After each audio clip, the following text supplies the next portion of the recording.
In the cold early morning hours on November 8, 1996 in Bismarck, North Dakota, the police received a call about a naked woman running down the street, acting hysterical. This led police to a house on a corner a few blocks away. They found a husband and wife, Keith Mathers and Marian, inside the house, sitting on the couch holding hands, the husband shaking uncontrollably. What they uncovered upon searching the house left police sickened and baffled. Marian refused to utter a word to the police. Keith, however, had no problem telling them everything that had taken place. This is his interview with the police. Thank God for saving me. What I'm about to tell you will make you question your existence. I met Marian, or as she likes to be called now, Raida, 22 years ago in a small dive of a bar downtown. Late one night I was sitting there alone drinking my beer when she came and sat down next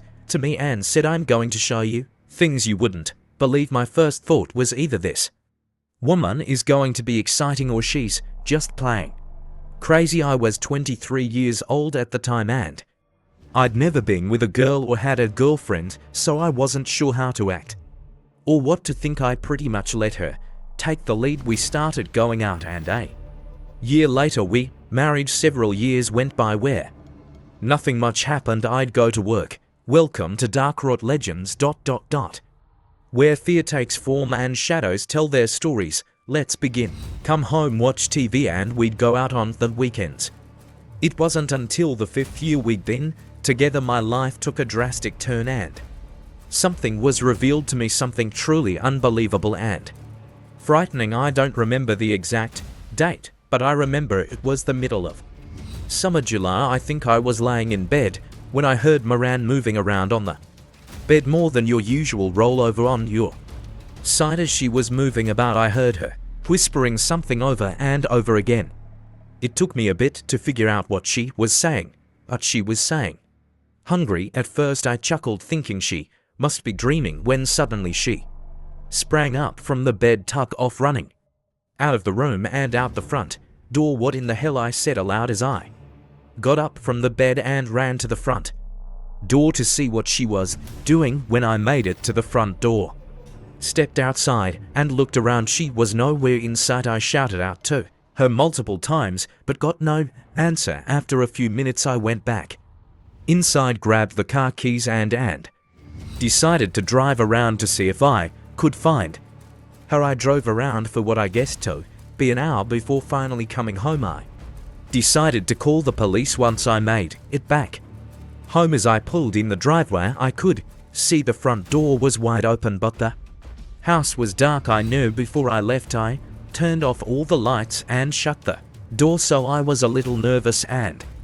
confused but also relieved, thinking Marian had come back home. When I got to the front door and before going inside I called out, "Marian, are you here?" As I stood there in silence, getting no response, I could feel the hairs on my arm begin to stand up and fear shot through me. I flicked on the light near the front door and started walking towards our bedroom, assuming if she was home then that's where she'd be. I slowly walked through the house, not knowing what to expect. The house was dead silent and I swear I could hear the beats of my heart. When I got within a few feet of our bedroom I heard the faint sounds of growling and what sounded like something being torn.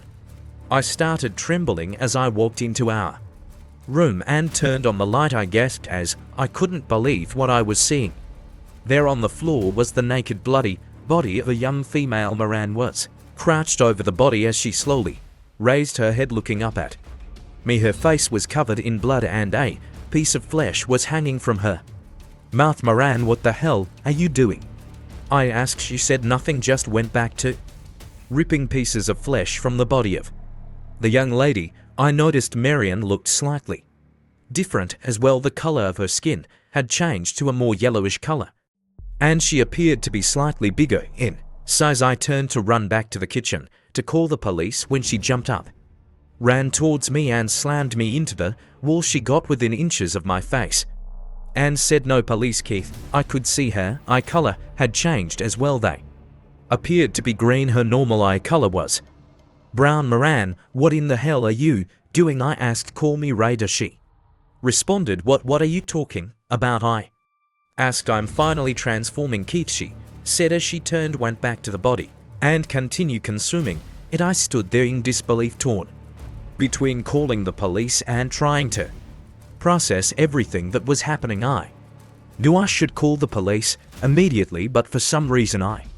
couldn't. My mind was shouting, turn around, go call the police now, but I could not make my body obey my commands. I watched her consume half of the girl's body before she dragged it under the bed. She then looked up at me, blood dripping from her chin, and said, get into bed.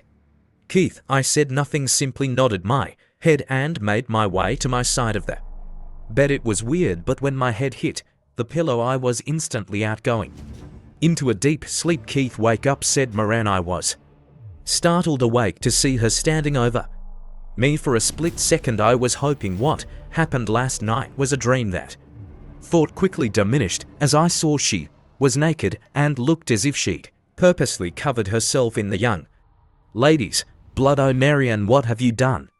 Who are you? You're not my wife. I said. I am who you married. I'm finally transforming into my true nature. You will call me Raida from now on, she responded. What in God's name are you talking about? I asked. You've always wondered why I never talked about my past or my parents. It's because I killed and ate them when I was born. They were simply a means to birth me into this world. I come from an almost extinct ancient species. Centuries ago we were killed off to the point there were only 3 of my kind left. The remaining 3 kept our species alive by keeping our numbers low.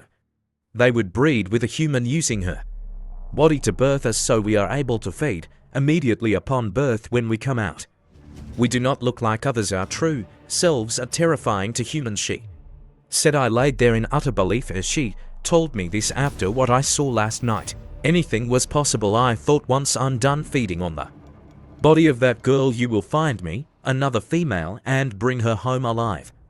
They must always be alive, and I will always need a fresh corpse under the bed. Understood. If I run out of meat, the urge to feed on whoever is closest to me will be too great. Do you understand? She said. I nodded my head, meaning I knew she'd feed on me if she ran out of meat. She then went down to the basement to do God knows what. I wasn't about to follow her as I laid there in bed, shocked and scared to death. I wasn't sure what to do. I knew I should call the authorities, but I knew they wouldn't believe a word of what Marian just told me. I also knew I might get blamed. Another factor was I still loved her. As weird as that sounds, a few hours later she came up from the basement, went to the bedroom, pulled the half-eaten corpse out from under the bed and ate the rest of it until there wasn't much left except for the bones. It made me sick to my stomach, thinking she'd eaten everything from the body. There wasn't even any blood left on the floor or on the bones. They'd been licked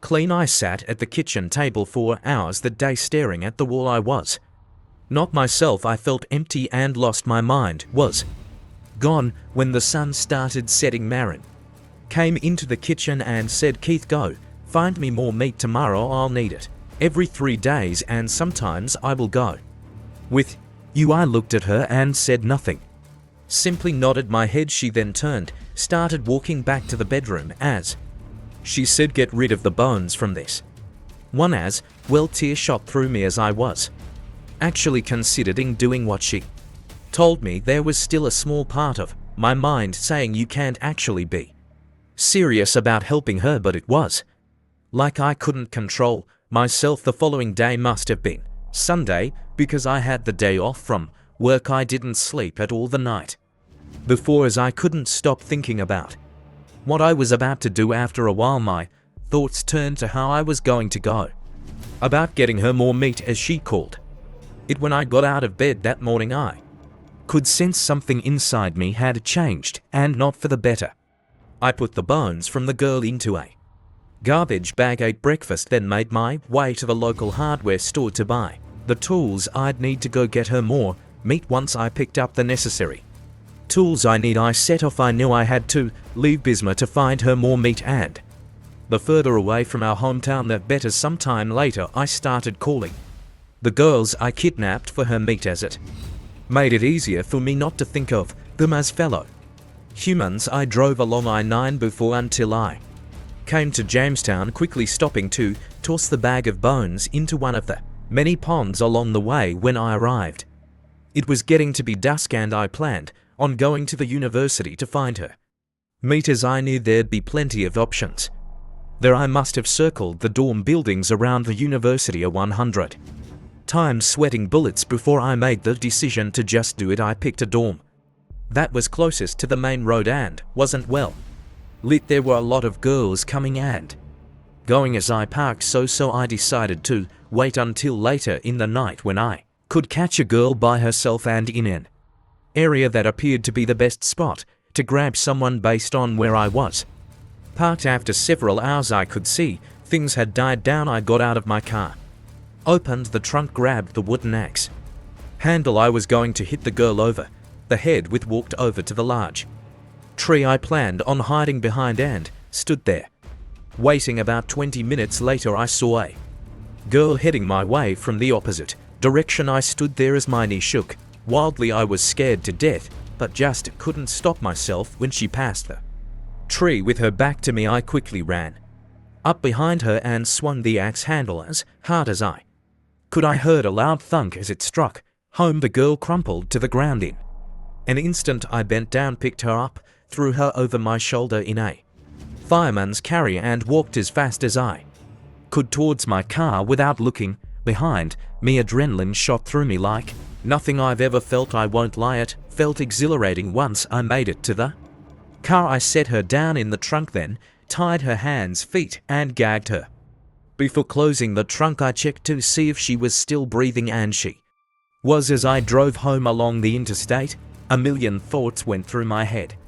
One dominating thought though was, who I am?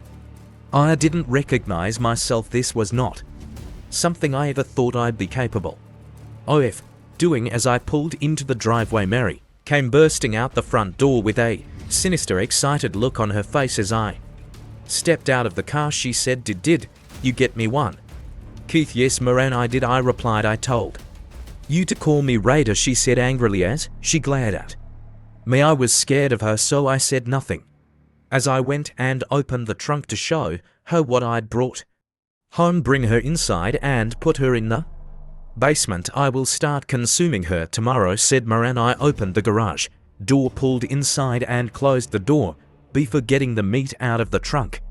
I then carried the meat down into the basement and tied it to a pipe. As I came upstairs into the kitchen, Marian was standing there. She looked normal again. Her eyes were brown and there was nothing different about her, like I'd seen the other night. "Come, let's go to bed," she said as she reached out, taking a hold of my hand, leading me into the bedroom. That night we made love and it was the best we've ever had. The next morning I was awakened to some loud commotion coming from the kitchen. As I sat up, Marian came into the bedroom dragging the meat behind her as the meat struggled to break free of her grip.